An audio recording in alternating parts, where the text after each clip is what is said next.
Those poor disciples. Good old John chapter 21 is sometimes referred to as by scholars as called the epilogue of John. And part of what they do in the epilogue is to be reminded of there's just a little bit more to the story. It's just not quite finished yet, which is sometimes good for us that we often hear that we hear that in our lives, that even in the Gospel of John, the story wasn't quite finished yet. We didn't fully understand everything because partly God's interaction with us and with the world around isn't quite finished yet. So there's always hope for a better tomorrow. Even after a season when you think you know what's going to happen, when they put Jesus' body in the tomb, when they rolled the stone over it, when they sealed it, when it was done, when he was done. But yet the story of Easter is that's not the case. Because of God's power and might and love and light and life, that Jesus lives. And the disciples, now I am beginning to get a little frustrated at them post-Easter. I mean, we're 3 weeks out now. They should have been getting it. I mean, surely to gosh. I mean, most of the time we just talk about Easter one day and we put it away and we forget about it for a whole year. But these disciples that actually met with Jesus in the upper room, that where Thomas was invited to touch his wounds, to see him, and they understood it. Now he's standing on the shoreline. And I love this. This is just great, you know. In the Gospel of John, Jesus has this ability to see through everything and that's going on. And he's like, you don't have any fish, do you? Knowing that he knew the answer already. He said, nope, worked all night, hadn't caught a thing. I love that Peter kind of comes into the boat and initially in this story, and he says to the disciples that are around him, he says, I am going fishing. Like, okay, fine, Jesus is gone, this is over, we're back to Galilee, things are back to normal, quote unquote. And so I'm going to go do my normal thing. I'm going fishing. And the rest of them, well, we'll go too. Okay. And they go out and they catch absolutely nothing. They see this man headed out onto the shoreline, up ahead a little bit, and he yells out to him, have you caught any fish? Nope, nothing. Go to the other side. Now, I don't know about you, but when I'm doing something that I've done before a few times, and someone suddenly shows up and tells me how I can do it better, although they didn't decide to do it themselves, how does that make you feel? Like me, aggravated, disgusted. Like, if you knew how to do this and you were so good at it, why didn't you go ahead and do it? We wouldn't be here. But I mean, that's okay. It's okay. This is Jesus. He gets away with a little bit. He has kind of a broad girth of asking questions to the disciples. We might give him a little leeway, shall we say. Hadn't caught any fish? Well, you know, you should just go to the other side. The less routine, the less dominant, the less powerful, the less everything else. Just go to the other side of the boat. And lo and behold, the whole net is full. The disciple whom Jesus loves suddenly recognizes him up on the shore, realizes it's Jesus appearing again to them. And Peter, being Peter, suddenly finds all of his gusto, and he jumps into the water and he swims ashore to meet Jesus. The others come behind him. They come behind him. The nets are still in the water. They get ashore. And Jesus is on the shoreline. Now, I don't know about you, but I mean, maybe there happened to be a charcoal fire pit left from some Saturday night soiree on the beach. But where exactly did Jesus get the fire pit? I always find it entertaining to look behind churches' pulpits to see what's behind there. Sometimes there's entertaining. I always remember Statesville. There was a shoebox behind the pulpit in Statesville for a really long time. None of us were brave enough to open it. I thought it might be like a package bomb or something like that. I didn't know exactly, so I just left it. We just left it back there the whole time. But you can find some really entertaining stuff behind a church pulpit. If you ever go to a church to tour, check out the pulpit. That'll be entertaining. So maybe there was behind one of those sandy places, a rock on the beach, there was this hidden fire pit. I don't know where it came from, but we know that Jesus had set a fire. And then he says, well, bring some of your fish and add to the fire, and there's already fish on the fire. So, that happens too. It's okay. One of the things I love about Easter and the Easter Vigil when that's done is oftentimes we light this, what we call the Paschal candle in the church, which also means the Easter candle. It's always the largest candle in the room. It reminds us of Christ's presence during baptisms, during funerals, but we burn it on the Sundays between Easter and Pentecost. As a reminder of Christ's presence and alive, the gift of the Spirit hasn't yet happened officially in the church calendar, according to the 50 days, all that stuff. But that's why that candle burns there. And it always stays close to the baptismal font. Sometimes we move the baptismal font around. It's always good when the candle goes with it. It's like salt and pepper. You just don't pass one, you pass them both.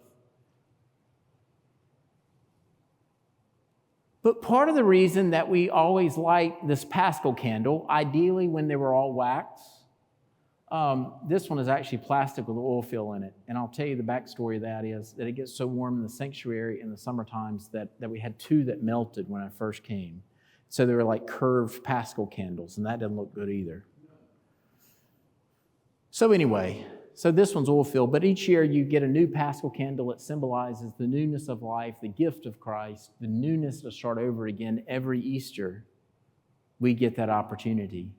And we light that fire from the Paschal candle in the tradition of the church from a new fire that's been built in the courtyard.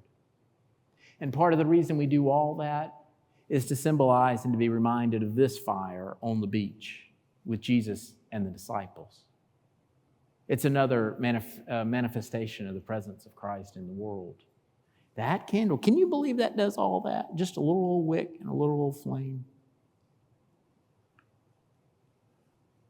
But that fire and Peter, now isn't that an interesting story? And think back through that. Where have you also heard about Peter by a fire? Just a few days back,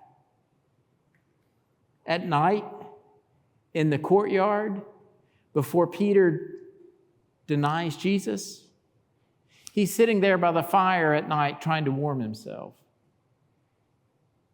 just to knock off that chill of his denial. Maybe that's what's being symbolized there. But it's also that Jesus meets Peter with this interaction that's ongoing and lengthy on the beach instead of at night, in the morning, instead of by a fire to fend off the chill of the night air. It's a breakfast fire to be able to sustain and to nurture and to feed, to give life. Maybe there's some tension there. And maybe that's partly what Jesus is modeling for the world, helping to show Peter, for the gospel writers to communicate that to the world, that we don't always have to live by the fires of the past, that we can move toward a flame of tomorrow. It changes. John Shea puts it this way, and I love this imagery. It's the best line of all the commentary work that I've done this week. This is the best line. The food of Peter's new life is being cooked on the fire of his old failures. The food of his new life is being cooked on the fire of his old failures. Isn't that the power of Christ in the world? To take what we think is a wore out, no good, failure, finiteness, sin in our lives and to do something new with it.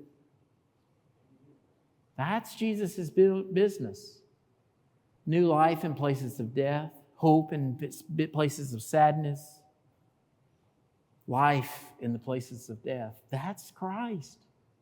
And that's his message. And that's the Easter message too. Can you believe that? All that on a little charcoal fire on the side of the beach that we're not sure how it came about. Partly, too, we think that this interaction that's recorded between John and Peter helps to restore Peter's life. Because Peter denied Jesus how many times? 3. How many times does Jesus ask Peter, does he love him? 3. It's a 1-for-1 wash. It's saying that for as much as you deny me, I forgive you. Over and over again. I don't know how Peter stood it. I would have been so aggravated. You know that I love you. And Jesus is like, well, yeah, this isn't for me. Maybe, I'm just projecting a little bit. Jesus might say, this is not for me, this is for you. I'm not the one that needs it. Yeah, 1-for-1. Jesus offers hope to Peter. The rock upon which the church is built as we head toward a conclave this week for the Catholic Church, for a new pope. Peter's the pope of the church before there was any splits or Methodism or Presbyterians or any other denominations of Orthodox or whatever. It was the church. It was just one of them. Probably didn't take them long to start getting in a fuss. Now we know some of that in Acts, didn't take long. It's all right. Christ is still at work in the world. Despite our finitude and shortcoming. We live in a fallen state in the world, but Christ is still at work. And so Peter is, he's restored.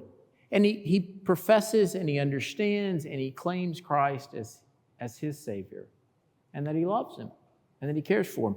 And through that, Jesus nurtures and sustains Peter. Makes a difference. Partly when we gather around this table today, we are reminded of the presence of Christ in the world, just as it was on that beach long ago. We are reminded that Christ forgives us, and Christ enables us, and Christ loves us and sustains us and feeds us. Now, we also learn that men can't live by bread alone. That's why we include grape juice. But the very presence of Christ is actually what's so important about that. It's not the elements. That was always one of the conversations in seminary. Could you have communion with a donut and Coca-Cola if that's all you could find? I don't know about y'all. Now, I'm not going to do it, and I'm not advocating the Helen. We like Hawaiian bread, and we like Welch's grape juice. It's good stuff. But it's not necessarily what the elements are. It's because of what Christ does in and through them. So yeah, we could, I think, do communion with donuts and Coca-Colas, if that's what we've got. We just need to offer our best to Christ, whatever that is. And Christ is the one that does the work, not us. It's not it's Christ does in and through us. And that grace sustains us and enables us and continues to move us forward into the world. Oh, glory, honor, and power be to the one who was, who is,